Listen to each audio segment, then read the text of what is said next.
No es fácil presentar a quien no necesita presentación. Sin embargo, atendiendo la amable invitación que me hace mi presidente de la Fundación Colosio, Adrián Gallardo, me tomo el atrevimiento de presentar a quien me distingue con su amistad por casi 30 años. El señor diputado Manlio Fabio Beltrones es un reformador incansable. Categóricamente puedo decir que nunca he visto en él cansancio o desánimo para construir una reforma. Me ha tocado verlo en el ambiente local y en el ambiente nacional como un gran hacedor de reformas.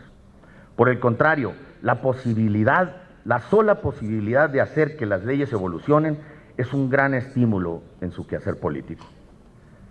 Él es un político estudioso y al mismo tiempo audaz e innovador, político de oficio, respetuoso de las razones de los demás, especialmente de los que sin pensar igual que él pueden construir los acercamientos y el ambiente que hace que cediendo en algo todos salgan ganando.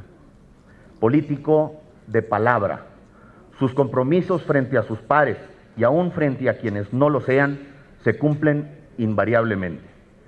Eso hace que sea confiable. Político leal. Su comportamiento leal con las personas, con las instituciones y con las investiduras de la República lo soporta en los hechos. Como legislador, Manlio Fabio Beltrones tuvo una participación destacada en el contrapeso responsable que significó el PRI durante las administraciones de Acción Nacional. Hoy, como coordinador de la bancada del PRI en la Cámara de Diputados, construye todos los días, persistentemente, lo que la historia mejor valorará de estos tiempos: las reformas que con gran precisión impulsa el señor presidente de la República, Enrique Peña Nieto, para la transformación de México. Sea usted bienvenido, señor diputado.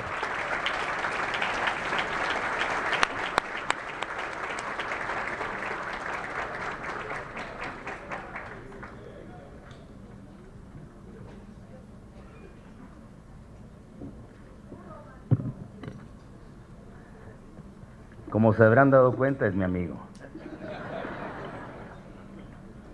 Y un buen amigo, además de excelente político.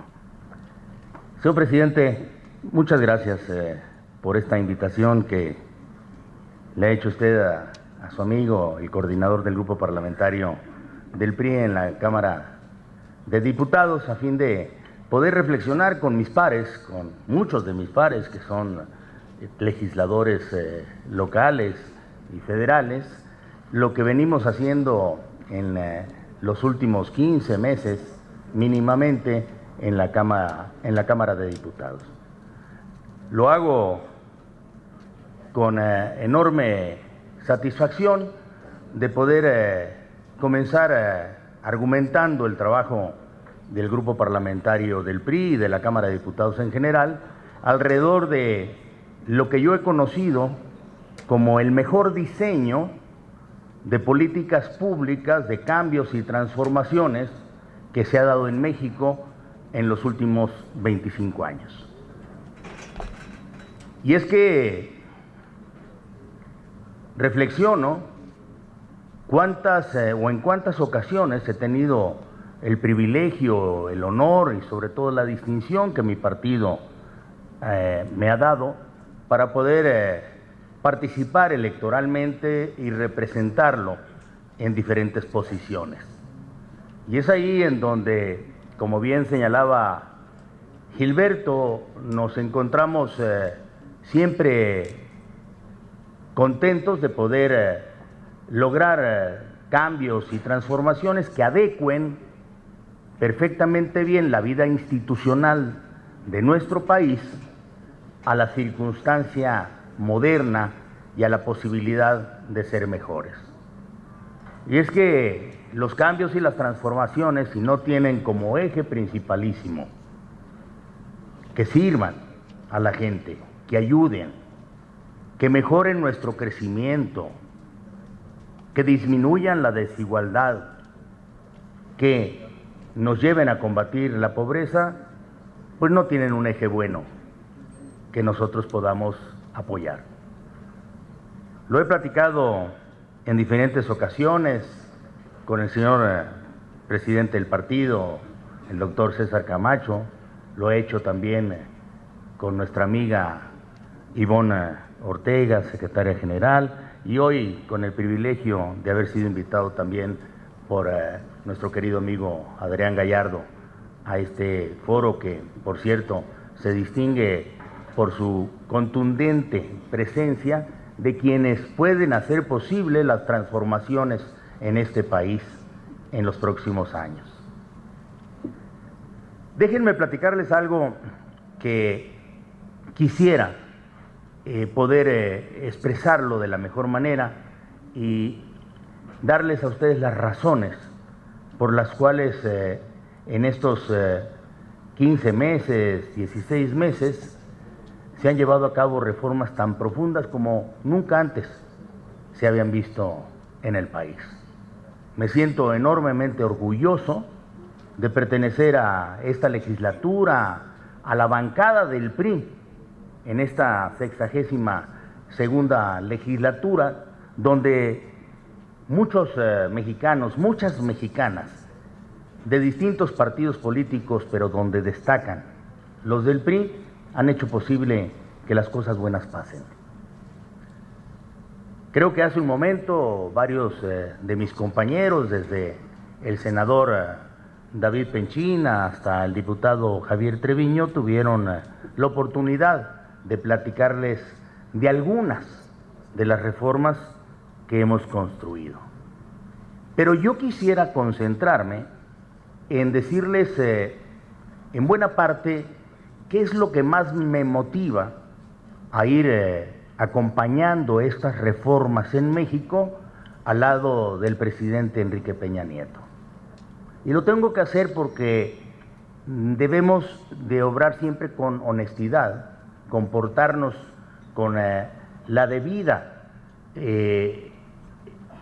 fortaleza que nos da la convicción de que lo que estamos haciendo, lo estamos haciendo porque creemos en ello.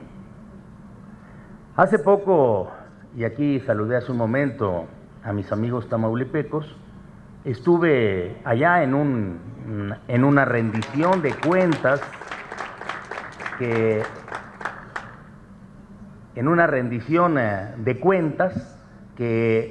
en buena parte es una obligación que tenemos los legisladores para con aquellos que creyeron en nosotros, nos eligieron y son el verdadero mandante. Y platicábamos de cómo, en buena parte, lo que hoy tenemos no es producto ni de la casualidad, ni de la simple imaginación sin rumbo, ni tampoco de una decisión arbitraria. Y lo puedo explicar de la siguiente manera, y lo digo como una parte anecdótica. La 62ª legislatura se instaló antes que el presidente Enrique Peña Nieto asumiera la presidencia. Y así iniciamos trabajando sobre un eje pertinente, que fue una reforma laboral como nunca antes se había construido en México. En verdad que la ley laboral, la ley del trabajo, hacía mucho que no se tocaba a fondo. Creo que la última ocasión que sucedió fue al finales del sexenio del presidente Echeverría, y fue sumamente superficial lo que se modificó. Es que modificar o trabajar alrededor de lo que pueden ser los intereses del capital y el trabajo, y esto no es teoría, es harto difícil. Es un evento que necesita no nada más de mucha imaginación, talento, idea, esfuerzo, sino negociación política. Cuando nosotros ponemos las nuevas reglas de la convivencia entre el capital y el trabajo, tenemos que ser sumamente cuidadosos. Y lo llevamos a cabo. Pero la anécdota está en que, trabajando ya en el diseño con el presidente electo Enrique Peña Nieto, la pregunta se puso sobre la mesa y se le dijo, ¿no tiene usted inconveniente a que sigamos trabajando con estas modificaciones legales? Y la respuesta fue de un hombre que sabe y tiene consideración por lo que es su trabajo y sobre todo el objetivo del mismo. Me dijo, ¿le sirve al país? Si le sirve al país, vamos como bancada del PRI. Y así construimos todavía en el sexenio anterior, en los finales del sexenio anterior, un acuerdo para tener una reforma laboral. Pero no era simplemente porque se apareciese en el horizonte. No, es que tenía el eje principalísimo que tiene el gobierno actual. Hay que hacer las grandes reformas como nunca antes, pero que sirvan para crecer, que sirvan para generar empleos, que los empleos sean bien pagados y podamos disminuir la enorme y lacerante desigualdad que tenemos en México. Y con todo ello, combatir la pobreza. Si las reformas sirven a ese eje, hay que continuar con ellas. Y aquí es donde yo quiero platicar con mis amigas y mis amigos de lo que estoy convencido además, y estamos convencidos sus amigos del grupo parlamentario del PRI en Cámara de Diputados, y por eso nuestra fortaleza de que estamos haciendo las cosas bien, que estamos haciendo que las cosas buenas pasen.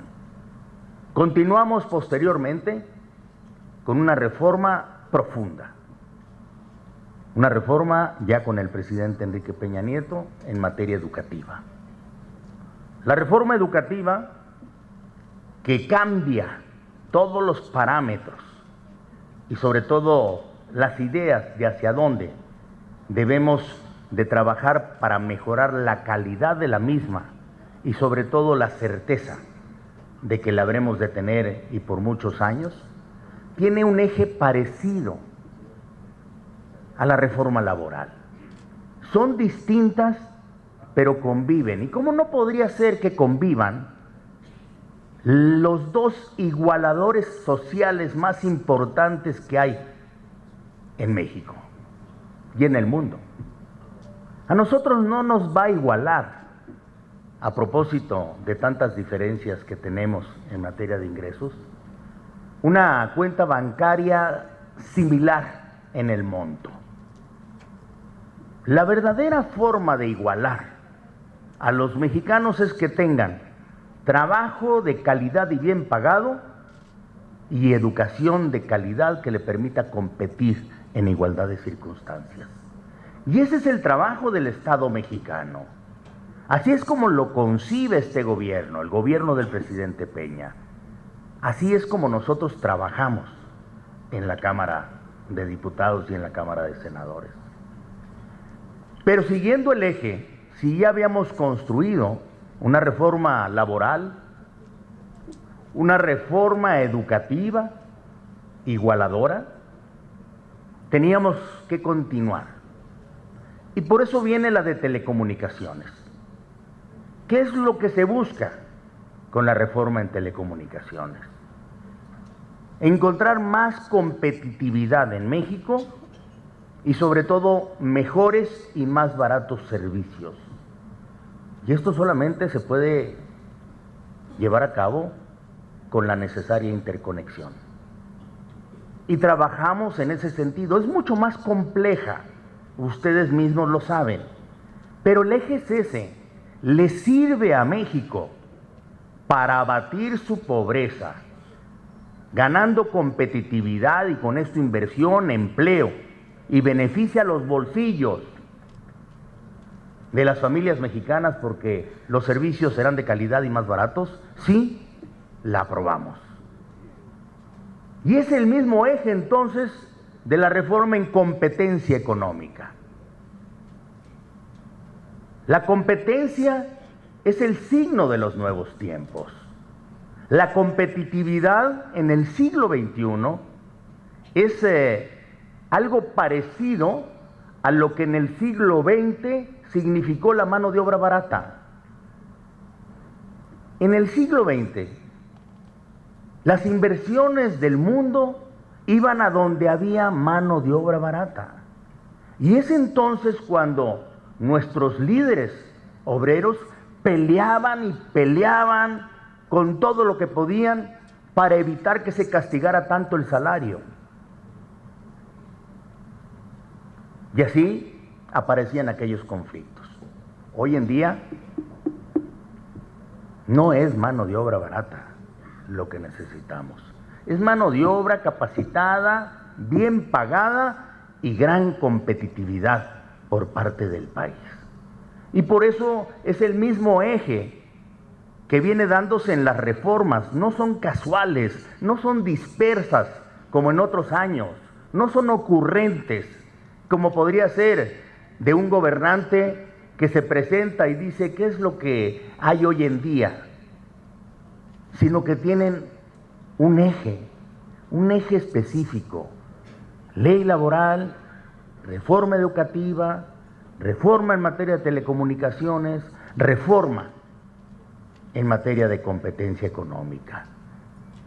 Pero hay que seguir entonces las transformaciones, y las transformaciones continúan con una muy buena negociación por parte de nuestro partido en el Pacto por México, que fue exitoso, enormemente exitoso en lo que pudo alcanzar, y enseñó que es posible que hagamos las cosas si el objetivo es beneficiar a México, en que los partidos políticos, las fuerzas políticas, visualizan desde nuevas reglas del juego, mucho más transparentes y democráticas, y también la transición en México, que es muy distinta a la alternancia. Hay quienes confunden la alternancia con la transición y hablan indistintamente de una o de otra. No, la alternancia no ha traído la transición. Hoy un gobierno visionario pone sobre la mesa la verdadera transición. ¿Y cuál es esa transición? Es el cambio de un régimen político por otro. Es que hoy estamos viendo cómo el presidente Peña, sin miedo alguno, va en el sentido correcto de modernizar el presidencialismo en nuestro país. Es un sistema presidencial moderno que acota ciertas facultades del presidente, sobre todo aquellas que ya décadas o muchas décadas atrás nuestro amigo Jorge Carpizo las llamó las facultades metaconstitucionales, y las hace órganos autónomos, auténticamente autónomos, que deberán de acompañar al sistema presidencial. Ahí están algunas de nuestras diferencias con algunos partidos políticos que no entienden que no estamos creando órganos autónomos, ni debemos de crear órganos autónomos para lastimar, disminuir al presidente y sus facultades. No, los debemos de crear para que tengamos un nuevo presidencialismo, si bien es cierto, acotado por un lado, pero por otro lado, seguro de que hay tareas que se van a cumplir con enorme transparencia y diligencia en beneficio del país. Y eso es lo que viene en la reforma política. Esa reforma política que pasó también por una reforma constitucional en donde ustedes mucho participaron en cada uno de los congresos. El día de ayer incluso nos dimos a la tarea de crear ese nuevo instrumento, esta novedosa institución que es el Instituto Nacional Electoral, y que tiene una gran tarea por hacer. En verdad que, pues aquí debo confesar con nuestro jefe político, que es el presidente del partido, pues a veces no nos habíamos imaginado la novedosa fórmula para poder elegir a los 11 consejeros. Pero cuando él, encabezando las negociaciones ahí en el pacto, diseñaron que teníamos que acudir a 7 personajes impecables para poder discernir entre 300 candidatos y después 11 quintetas para que nosotros nos pusiéramos de acuerdo, dije, aquí sí se acabó la eficacia de la Cámara, es muy difícil irnos en ese camino, pero no fue así y tuvieron razón. Logramos construir ese nuevo Instituto Nacional Electoral que estoy seguro incrementará la certeza y la confianza en una democracia madura. Estoy más que confiado y si algún día pude haber tenido alguna duda, hoy ofrezco disculpas y además saludo la inteligencia de nuestro amigo, el doctor César Camacho.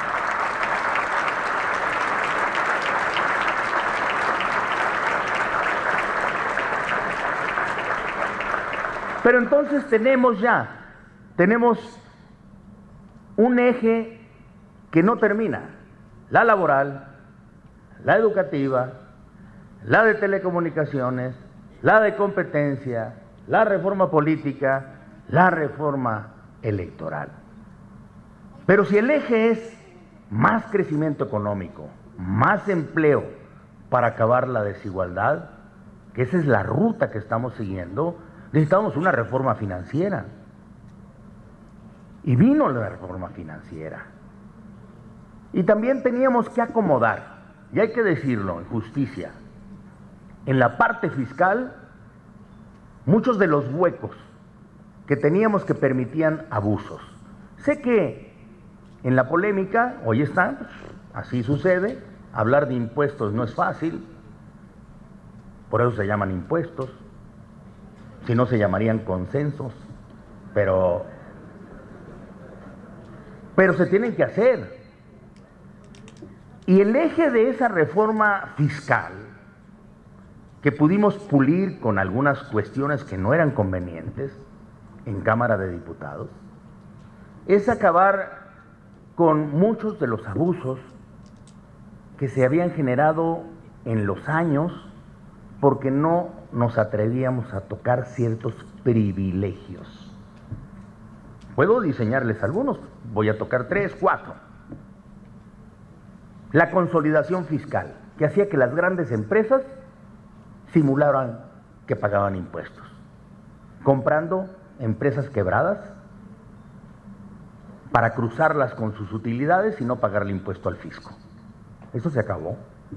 Sé que no le gustó a muchos y no tenía por qué gustarles, pero a nosotros sí nos gustó.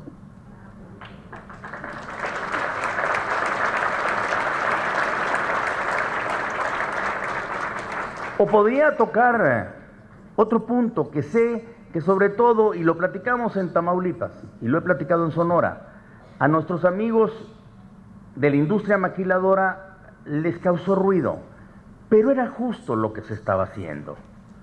Y aquí se lo digo a nuestros amigos de Baja California también. Las importaciones temporales en México ya no se distinguían sobre el contrabando. ¿Por qué? Porque lo que se importaba temporalmente ya no salía hacia el exterior. Lo único que se ha hecho es dar un plazo de 1 año para certificar a todas las empresas correctas que importan temporalmente, pero que saben y sacan el producto sin pagar el IVA.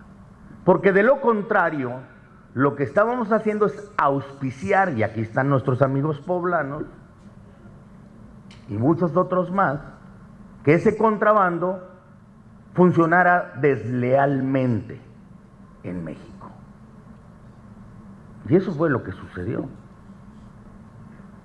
No voy a ser omiso en el tema de la homologación del IVA en la frontera. Soy fronterizo. Y defendí mucho tiempo esa medida de tener un impuesto distinto. 5% menos en la frontera que en el resto del país. Pero los datos que a mí me proporcionó la Secretaría de Hacienda fueron contundentes.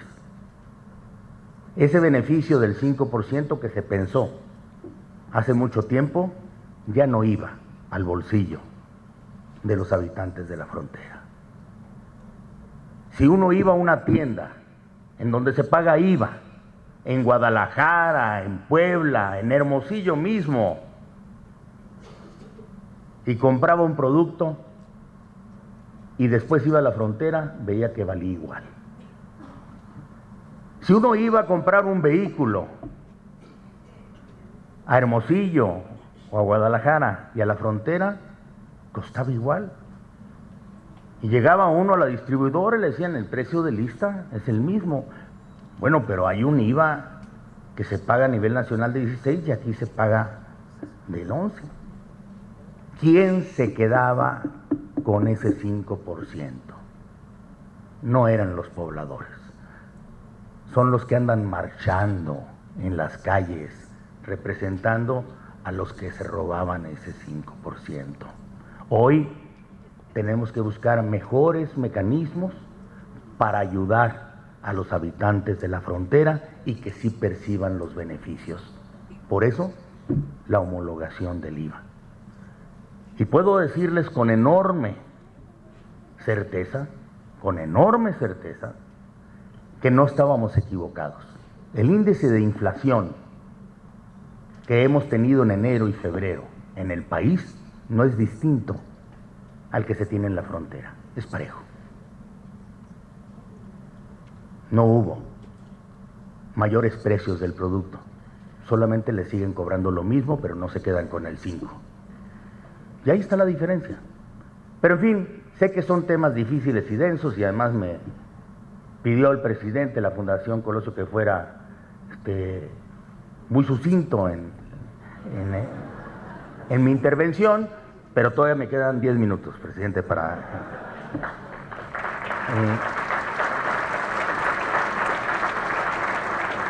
Perdón por este apartado, paraguas, pero tenía que platicarlo con ustedes. Pero entonces ya seguimos la ruta. Y esa ruta, insisto, otra vez, desde llevarnos a la reforma laboral, la reforma educativa, la reforma político-electoral, la reforma en telecomunicaciones, la reforma en competencia, la reforma financiera, una reforma fiscal, reforma penal, porque queremos alcanzar una gran reforma también, pero que tiene el mismo eje: competitividad para atraer inversión, inversión para generar empleo, con el crecimiento, empleo bien pagado, para disminuir la desigualdad. Que ese es el principio fundamental de nuestro partido. Lo dice una y otra vez tanto la secretaria general Ivonne Ortega como el presidente César Camacho. Insisten, nuestra lucha está ahí. Hay que crecer, disminuir la desigualdad. Y para eso, una reforma energética. Una reforma energética que yo saludo al presidente de la República, Enrique Peña Nieto, se atreve a decir, como nueva generación, que tira al bote de la basura tabúes y dogmas de mucho tiempo que funcionaron en algún momento, pero que hoy nos deben de llegar a reconocer. El principio fundamental, el petróleo sigue siendo hasta la última gota de los mexicanos. Y si es de los mexicanos, entonces debe de servir a los mexicanos. Y hay que traer inversión para darle velocidad al crecimiento y con esta velocidad conseguir competitividad. Dije hace un momento que el siglo XX era de salarios bajos, como se ganaba la competitividad. Hoy en día, la competitividad está en energía barata, disponible y a buen precio. ¿Para qué? Nos sirva a los mexicanos y atraiga inversiones para generar más empleo. Y sobre ello estoy seguro que ya, y me lo perdí, pero voy a pedir el casete. El senador David Penchina nos debe haber dado muchas luces de lo que sucederá en el Poder Legislativo. Y es lo que nosotros estamos haciendo también en la Cámara de Diputados. Dialogando, platicando con todas las fuerzas, evitando los debates inútiles, aquellos que machaconamente quieren insistir en que hemos cedido el espacio y nuestro patrimonio, la propiedad del petróleo, deshaciendo esas mentiras, porque ellos insisten mucho en repetirlas y nosotros repetimos mucho la verdad. De tal suerte que vamos construyendo paso a paso consensos en la reforma. En las reformas a las leyes secundarias son bastantes, pero seguirán conservando el espíritu de la reforma constitucional. Y eso es, el petróleo es de los mexicanos, y la modernidad y el crecimiento se alcanza con competitividad, y la competitividad está muy ligada a la energía barata en el mundo. Por eso es que tenía el interés de platicar con ustedes y aproveché la generosa oportunidad que me brinda la Fundación Colosio para decirles nada de lo que se ha construido, de las reformas.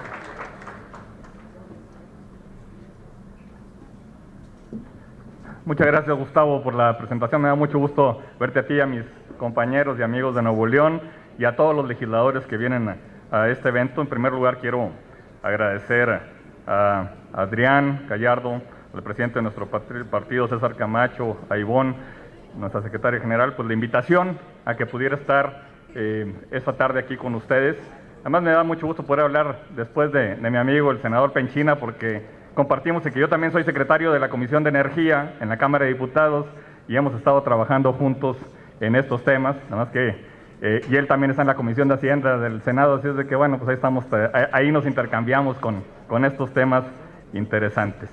Yo tengo una presentación, pero además, como ya me informaron que mi coordinador, el diputado Beltrán, va a estar aquí a la 1 en punto, así es de que me voy a ir rápido en algunos temas y a lo mejor no tenemos preguntas, pero me da gusto que nuestro coordinador del grupo parlamentario, el PRI, va a estar aquí con ustedes y bueno, pues va a poder ver más temas interesantes. Antes de entrar a la presentación de los temas de la reforma hacendaria, yo sí quisiera comentar brevemente que a final de cuentas este tipo de ejercicios es muy útil para cada uno de ustedes en sus estados, para nosotros los diputados federales cuando vamos a nuestros estados, porque lo que tenemos que hacer cuando regresamos a nuestros distritos, a nuestros estados, es explicar claramente por qué estamos haciendo lo que estamos haciendo. Y sobre todo convencer a la gente de que este tipo de reformas importantes son fundamentales para el país. Yo llevo 20 meses de legislador y en esos 20 meses de esta legislatura creo que hemos logrado avanzar lo que no se había avanzado en muchos años en nuestro país. Reformas tan importantes como la educativa, la laboral, la de telecomunicaciones, la financiera, la hacendaria, la energética. Se dice fácil, pero requirieron mucho trabajo de negociación, sobre todo mucho trabajo de eficacia política. Y eso me hace recordar que tenemos que de alguna manera diseñar y realmente empaquetar una buena narrativa los que somos legisladores priistas para poder regresar a nuestros estados y explicar qué estamos haciendo. Sobre todo hay que pensar estratégicamente. Y cuando se piensa estratégicamente uno tiene que hacerse 3 preguntas fundamentales. 1, ¿qué tengo que hacer bien? 2, ¿de qué me tengo que cuidar? Y 3, ¿cuál es mi instrumento o mi arma estratégica? Y cuando vemos entonces cómo en estos 20 meses pudimos aprobar todas estas reformas. Entonces, y nos hacemos la pregunta es, ¿qué tenemos que hacer bien? Pues tenemos que empaquetar todas esas reformas en las 5 cosas que tenemos que hacer bien, y entonces tiene sentido todo este trabajo. ¿Qué es lo que hemos tenido que hacer bien de manera enfocada, alineada y disciplinada? Número 1, recuperar la seguridad y la paz y la tranquilidad para nuestras familias, y ahí estamos haciendo mucho en las legislaturas de los estados y en el Congreso Federal. Número 2, importante, tema de desarrollo social, combate a la pobreza y sobre todo lograr la igualdad, la equidad, muy importante, y gran parte de estas reformas y lo que voy a plantear en un momento más, ahí está. Número 3, educación de calidad, sin duda, ahí está el trabajo que estamos haciendo. Número 4, recuperar el crecimiento económico en el país. Eso es fundamental, y ahí tenemos que ver todas las reformas, desde lo que nos platica el senador Penchina y los temas de la reforma financiera y la reforma hacendaria. Ahí tienen que ver cómo vamos a recuperar de manera sostenida y para largo plazo el crecimiento económico del país. Y número 5, tenemos que recuperar el prestigio internacional de México que se había perdido en los últimos años. Son las 5 cosas, y cuando uno mira esas 5 cosas y dice, bueno, todas las reformas tienen que ver de alguna manera con estos 5 objetivos fundamentales, ahí estamos contestando la primera pregunta estratégica de qué tenemos que hacer bien. Número 2, ¿de qué tenemos que cuidarnos? Tenemos que cuidarnos de una cosa, de la parálisis. 12 años de parálisis en el país, y que la hemos roto en estos 20 meses, como les he comentado, y entonces vamos avanzando. Teníamos que cuidarnos de la parálisis y lo hemos logrado. Sin duda es importante porque después de 12 años de incompetencia política, pues sufrimos realmente lo que no debíamos haber sufrido, porque el país no pudo, sino hasta ahora, recuperar el tiempo perdido y empezar a emprender esa lucha por la transformación y la modernización del país. Y número 3, ¿cuál es el instrumento estratégico? El instrumento estratégico en los primeros meses del gobierno del presidente Peña, bueno, fue justamente el Pacto por México, sin duda.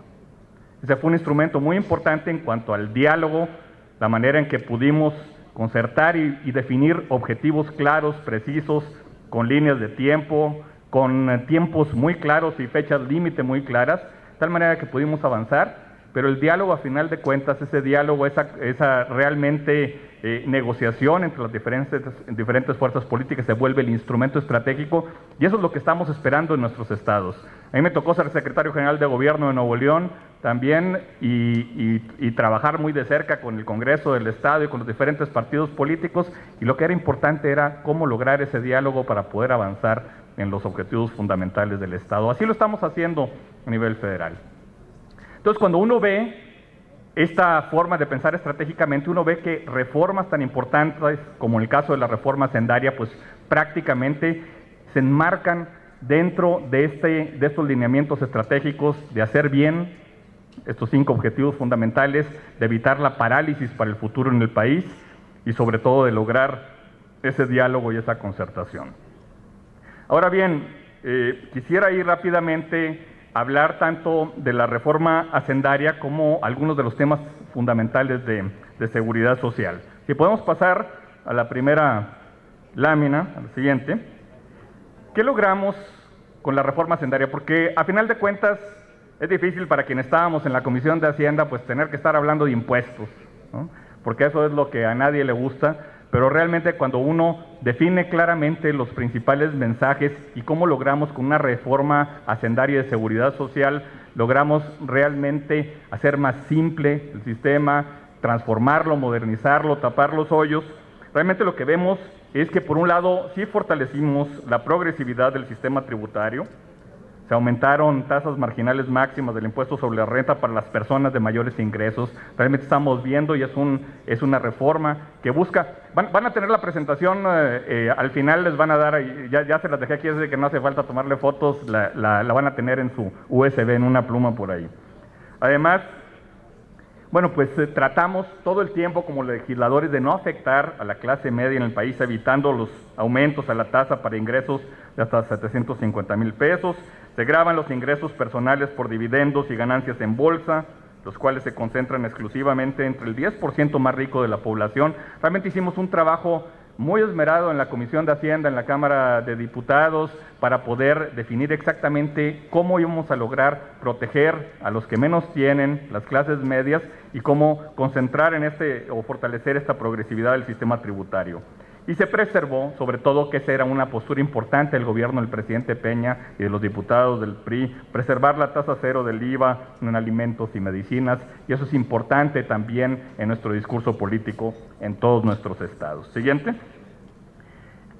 ¿Cuál es la siguiente característica de esta reforma hacendaria? Bueno, pues es evitar imponer una carga excesiva a la clase media. Les comentaba que se preserva la exención en el IVA de las colegiaturas, la compra y renta de vivienda, el límite global de deducciones anuales de personas físicas lo aumentamos para que fuera hasta cerca de los 100,000 pesos, y el Senado realizó modificaciones para que las prestaciones que las empresas pagan a sus trabajadores recibieran un trato fiscal favorable. También tuvimos un diálogo muy importante con el sector privado a lo largo de los meses de la negociación de la reforma hacendaria para que lográramos no afectar a las fuentes de empleo, al trabajo productivo, pero al mismo tiempo pudiéramos proteger a todos los mexicanos. Siguiente tema es que realmente garantiza una contribución equitativa de todos los sectores. Queríamos que esta reforma fuera realmente equitativa, que se eliminaran y se acotaran los regímenes especiales, que se garantizara que todos los sectores contribuyan al pago de impuestos de acuerdo a sus capacidades. Por primera vez se establece un régimen fiscal adecuado para el campo también, en donde vimos, dependiendo de los ingresos en el campo, hasta 900,000 pesos para que no estuvieran gravados, y de 900,000 a 10 millones solamente hasta el 21%, y ya después de ingresos de 10 millones era el régimen normal para todos los demás. Entonces el régimen del campo se traducirá en un sector agropecuario más competitivo, es lo que estamos buscando a través de esta reforma hacendaria, que se complementa también con la reforma financiera. En la reforma financiera lo que tratamos de hacer es fortalecer la banca de desarrollo en el país, pero sobre todo alentar a que la banca comercial realmente pueda prestar los recursos que requiere el sector productivo para que podamos aumentar la competitividad del país. Así que de esta manera, al garantizar una contribución equitativa de todos los sectores, se avanza en el compromiso del presidente Peña de contar con una canasta de alimentos más amplia y menos costosa. Siguiente, se simplifica el pago de impuestos para las empresas, aun cuando se escucharon muchas críticas en cuanto a la reforma hacendaria. Hubo también algunos beneficios importantes que los aceptaba el sector productivo al eliminar el IETU y el IDE, preservando únicamente el impuesto sobre la renta empresarial.